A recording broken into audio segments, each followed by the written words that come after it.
Então, continuando a leitura do livro, O Diário de um Banana. Espero que vocês estejam adorando. Então, vamos lá! Sábado. O enterro da tia Reba foi hoje.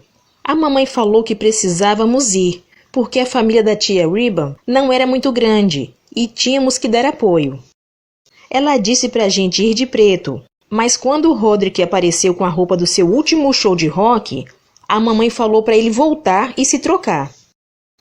Foi por isso que atrasamos 15 minutos. A essa altura, a cerimônia já tinha começado, então ficamos lá no fundo, atrás das outras pessoas. Eu nunca tinha passado tanto tempo no cemitério antes e fiquei meio tenso.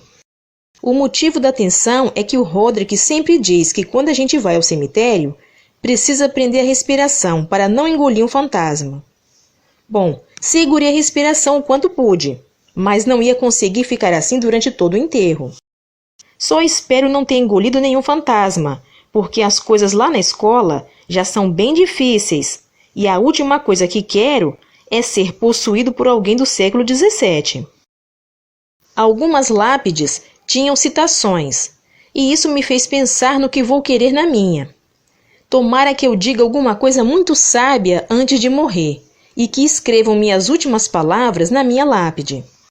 Mas provavelmente vou falar alguma coisa bem besta, e vão usar isso mesmo assim. Tem um monte de perguntas sobre o que acontece depois que a gente morre. Por exemplo, queria saber qual é a nossa aparência no além.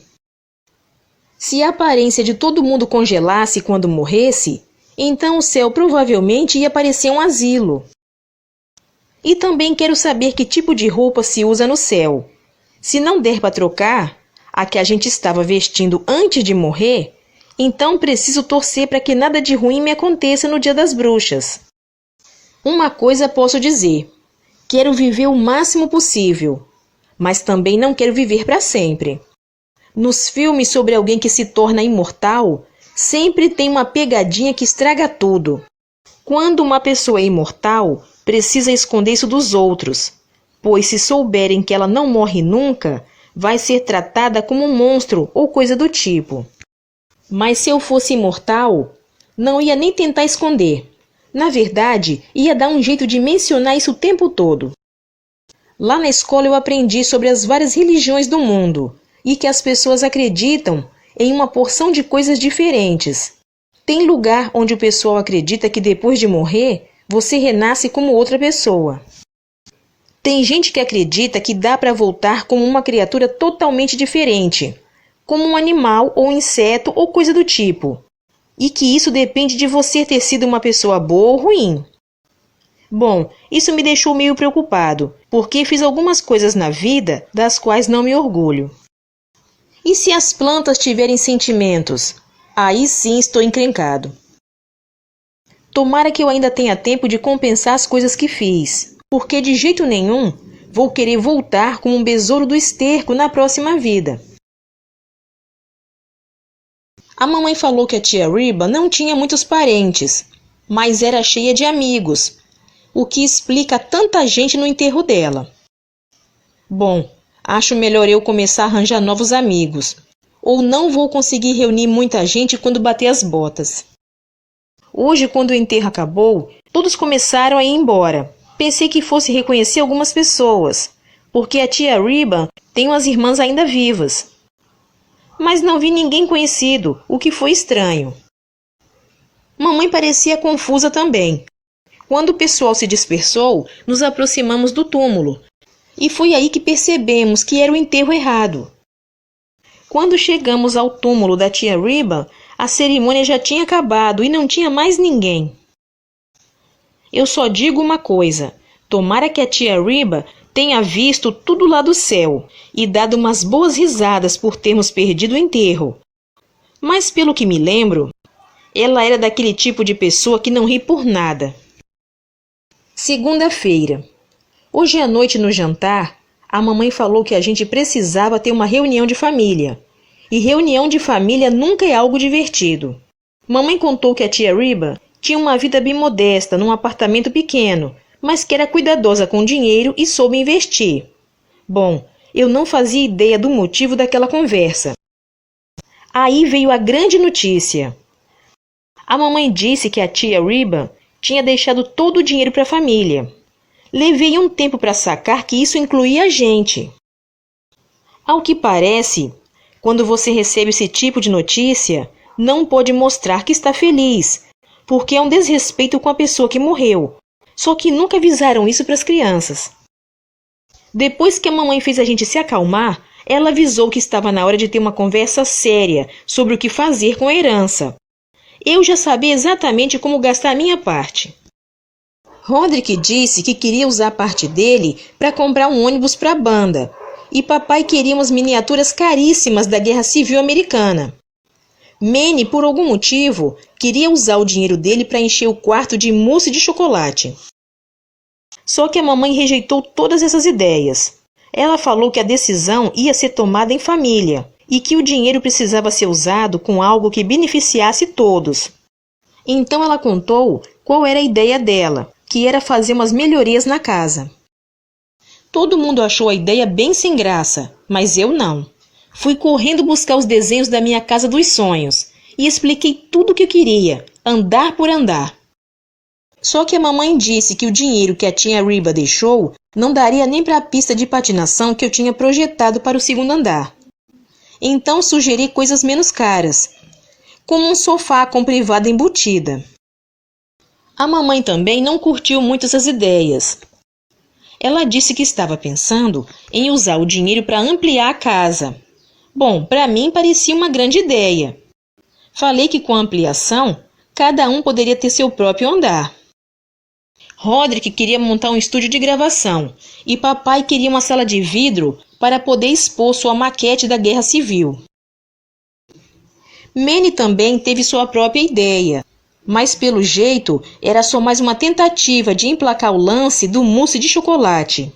Mas é claro que a mamãe não gostou de nenhuma das nossas ideias e falou que tinha um plano bem diferente para a ampliação da casa. A mamãe disse que sempre quis uma cozinha maior e que estava empolgada para usar o dinheiro nisso. Nenhum de nós gostou da ideia e continuamos pensando em outras coisas para o espaço novo. Só que aí a mamãe ficou brava. Ela disse que era a única pessoa da família que se dava ao trabalho de visitar a tia Reba e que mandava agradecimentos em nome de todo mundo. Então ela decidiria como usar o dinheiro. E por alguma razão, isso encerrou a conversa. É por isso que essa coisa de deixar dinheiro para a família é uma péssima ideia. Isso só serve para fazer todo mundo infeliz. Eu mesmo não pretendo deixar dinheiro nenhum. Vou gastar até o último centavo. Assim ninguém vai ter motivo para brigar depois. Posso garantir que eu e meus irmãos vamos brigar pela herança que os nossos pais deixarem, seja lá o que for.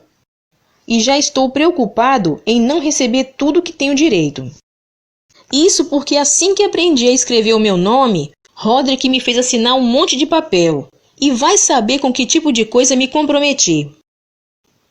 Roderick vive dizendo que é o primogênito e que por isso vai ficar com a casa e com todo o dinheiro também. Mas não acho que é assim que funciona hoje em dia. Se ele estiver certo, então fico contente por ser o segundo filho e não terceiro. Porque o Manny não tem a menor chance de receber algum dinheiro com 2 irmãos mais velhos.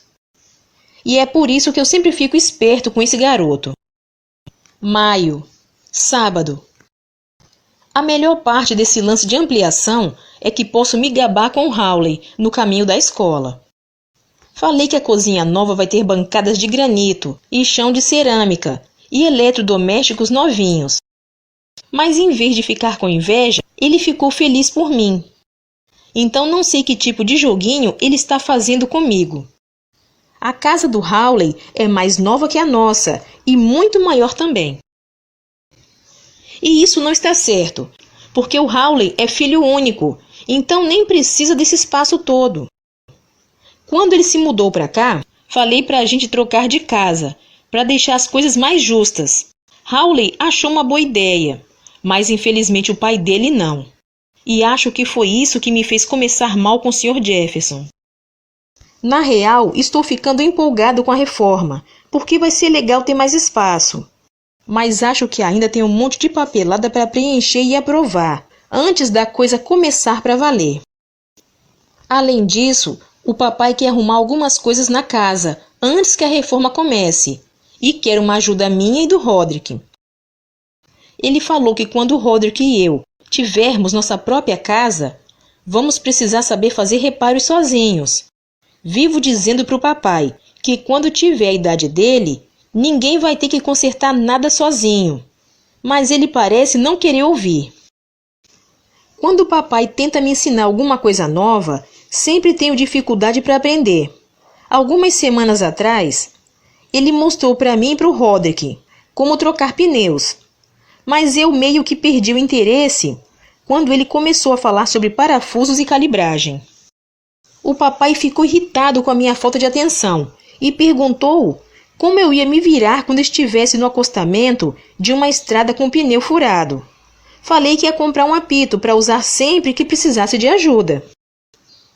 Acho que foi a resposta errada, porque desse dia em diante, o papai não saiu do meu pé, dizendo que eu precisava fazer as coisas sozinho. Hoje ele disse que ia me ensinar como desobstruir um ralo, o que não me pareceu nada divertido. E quando descobri que isso envolvia mexer no encanamento, fiquei assustado. Tenho medo dessas coisas de encanamento desde pequeno. Isso é porque ouvi do meu quarto uma coisa que a mamãe falou para o papai logo depois que a gente se mudou. O que eu não sabia na época era que epóxi é um rejunte, aquele troço que fica entre os azulejos. Mas quando a mamãe disse essa palavra, veio uma imagem na minha mente. Como nunca tinha visto o epóxi, pensei que ele devia se esconder no encanamento toda vez que eu entrava no banheiro. Por isso sempre ficava nervoso, perto das torneiras e dos ralos. Fiquei com medo de algum dia o epóxi agarrar um dos meus tornozelos enquanto estivesse no chuveiro e me puxar para dentro do ralo. E também não me sentia seguro no banheiro da mamãe e do papai, porque o epóxi poderia deslizar pelos canos e me pegar lá também se quisesse. Achei que poderia impedir o epóxi de sair pelas torneiras, bloqueando as saídas de água. Então, um dia, coloquei bexigas em todas as torneiras da casa, que acabou se mostrando uma péssima ideia. Sabia que precisava arrumar um jeito de me defender do epóxi, caso ele aparecesse para me pegar, enquanto eu estivesse no banheiro, e encontrei a arma perfeita para isso no armarinho embaixo da pia. Dali em diante, sempre ia ao banheiro armado. Depois comecei a ter medo de que o epóxi saísse do banheiro e me pegasse no meu quarto. E algumas vezes tive certeza de que ele estava lá no quarto comigo. Mas quando eu acordava de manhã, o epóxi tinha sumido. Finalmente disse para a mamãe que estava com medo de dormir sozinho por causa do epóxi. Ela achou aquilo tudo muito engraçado e me mostrou que era o epóxi de verdade. Aí a mamãe falou que monstros só se tornavam reais quando a gente acreditava neles, e que se eu parasse de pensar no epóxi, ele desapareceria. Percebi que era exatamente isso que o epóxi ia querer que eu pensasse, e me perguntei se ele não estava fingindo ser a mamãe. Então, desse dia em diante, deixo a porta do quarto trancada, só para garantir. No fim, acho que parei mesmo de acreditar no epóxi. Bom, pelo menos até hoje, quando o papai desentupiu o ralo e tirou um tufo de cabelo lá de dentro. E para mim, isso já é prova mais do que suficiente. Passei o resto do dia trancado no quarto. E era lá que pretendia ficar. Mas aí o papai arrancou a porta do batente com uma chave de fenda. Eu nem sabia que era possível fazer isso. Então papai deveria ficar contente, porque me ensinou uma coisa nova hoje. Fique com Deus e até o próximo vídeo.